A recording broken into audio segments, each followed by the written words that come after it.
Hello, പെട്ടെന്നൊരു ഇളനീർ pudding juice കാണാട്ടെ. അതിന് വേണ്ടിയിട്ട് ഒരു പാൻ എടുക്കുക. അതിലേക്ക് 1 കപ്പ് ഇളനീരിൻ്റെ വെള്ളം ചേർത്ത് കൊടുക്കുക. ആവശ്യത്തിന് പഞ്ചസാര 2 ഗ്രാം ചീനാഗ്രാസും കൂടി ഇട്ടിട്ട് സ്റ്റോവ് ടോപ്പിൽ വെച്ച് നന്നായിട്ടൊന്ന് മിക്സ് ചെയ്തെടുക്കാം. ഈ സമയം ഒരു തേങ്ങയുടെ പൾപ്പും കുറച്ച് വെള്ളം എടുത്തിട്ട് നന്നായിട്ട് പൾസ് ചെയ്തെടുക്കാം.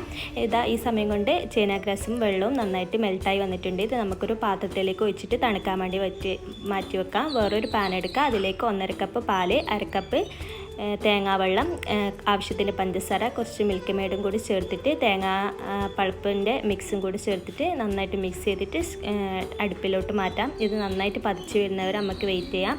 ഈ സമയത്ത് ഒരു ഏലക്കായും കൂടി ചേർക്കാം. ഇത് നന്നായിട്ട് പളിച്ച് വന്ന സമയത്ത് നമുക്ക് സ്റ്റോവ് ടോപ്പിൽ നിന്ന് മാറ്റാം. ഇങ്ങനെ നേരത്തെ തയ്യാറാക്കിയ നമ്മുടെ ചൈനാഗ്രാസ് പുഡിംഗ് ഉണ്ടല്ലോ, അത് ഈ മിക്സിലേക്ക് ചേർത്തിട്ട് നന്നായിട്ട് മിക്സ് ചെയ്തെടുത്തിട്ട് തണുപ്പിച്ചെടുത്താൽ നമ്മുടെ ഇളനീർ പുഡിംഗ് ജ്യൂസ് റെഡി. അപ്പം റെഡിയാക്കി നോക്കാം. മറക്കരുത്. ഇഷ്ടമായ ലൈക്ക് ചെയ്യുക, സബ്സ്ക്രൈബും കൂടി ചെയ്യുക. നെക്സ്റ്റ് വീഡിയോ ആയിട്ട് വീണ്ടും വരാം.